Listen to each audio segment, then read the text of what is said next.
as this crucial meeting is concerned. This is about Uttar Pradesh Chief Minister Yogi Adityanath, viewers, who's gotten a booklet of Prayagraj Kumbh distributed in the meeting that is underway at the moment.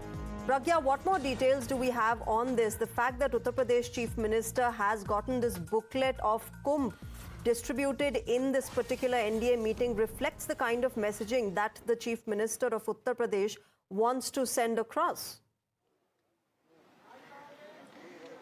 Well, the arrangement of Kumbh was hailed by Prime Minister Narendra Modi himself, and it was a big feat that the Uttar Pradesh government achieved, with crores of believers reaching this particular Kumbh, and the kind of arrangement that we had seen, despite the fact that it has come under cloud of doubt about a few deaths there, but many of the opposition parties had also stirred a controversy around those deaths. Having said that, apart from all of that, there has been an arrangement, and it was a feat that Uttar Pradesh government achieved, and many had, in fact, who had come from that Kumbh Mela had praised the arrangement as well. And this was also an event where all the believers, especially of Hindu faith, of religion, they congregated at such a big religious event, and it was celebrated in a grand manner. The arrangements were done all by the state government, and in fact this is also a very big achievement of Uttar Pradesh, and this is why the reason why Chief Minister Mr. Yogi Adityanath UP had in fact distributed this particular booklet, what they did, what they achieved during this Kumbh Mela, and they are supposed to share some good practices, best practices they are having, and also their achievements. So they may be presenting a slideshow as far as their achievements are concerned, but there are other achievements also they would like every chief minister to know, and this is probably the reason why this booklet has been distributed. Similarly, Delhi government also has distributed a booklet of its 100 days of work.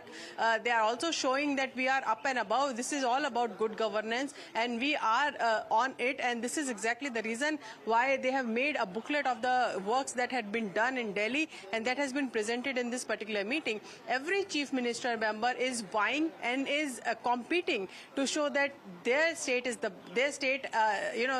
his or her state has done better in terms of governance. So this is a sort of also a platform where they're competing against each other to show that our state has done better. We are developing. We have these best practices what we have achieved, and this is in a way is what Prime Minister also would want to know and would like, because this is also the theme of Niti Aayog. Yes. If we have Viksit state, then only we have Viksit Bharat.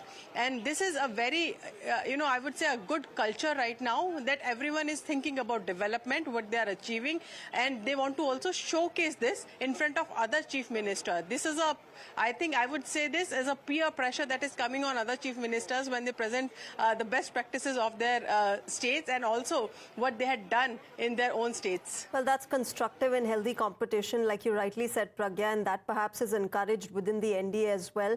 But Mohit, just the fact that the Prime Minister is leading this NDA meeting where he is being appreciated stands in stark contrast with how Pakistan has been moving forward after Operation Sindoor, where, the Pakistani Prime Minister Shehbaz Sharif is just a stooge of the country's army, and basically the army calls the shots, and every time you have a civilian administration in the country, they end up in jail. The Prime Minister ends up in jail. So obviously, it reflects the kind of differences that India and Pakistan also have in terms of how there is democracy flourishing here, and that all allies are taken together and moved forward as far as the country's national security is concerned.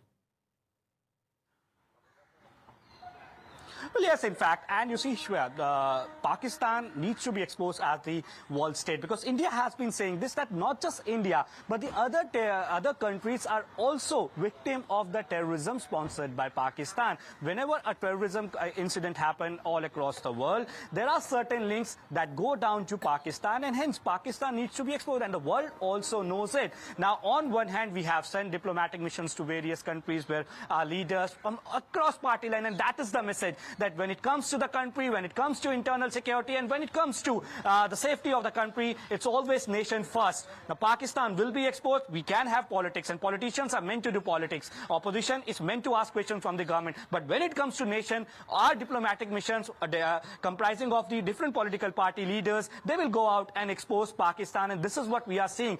Every single statement that has come in from the leaders who have gone out, irrespective of their party line, they are saying Pakistan will be exposed. Pakistan needs to be exposed. And because Pakistan is threat to the internal security of the country, the world needs to act, and world needs to know that Pakistan is the hub of terrorism. Now, when it comes to Pakistan, we see that how they copied India. They are also sending out delegations, but that will not work because world knows that Pakistan is a terror hub. Now, we know that how Osama bin Laden was found in Pakistan by the US Marine Forces. So Pakistan is already exposed on the global stage. But when it comes to internal security, internal politics is being left behind. It's first nation, Bharat first is the message that is being given by our politicians, and perhaps that is why in this particular meeting, all those NDA leaders will be briefed about it, that how exactly India has hit out at Pakistan in Operation Sindoor and what exactly is the aftermath of it. Back to you. Right, Mohit and Pragya, I'll come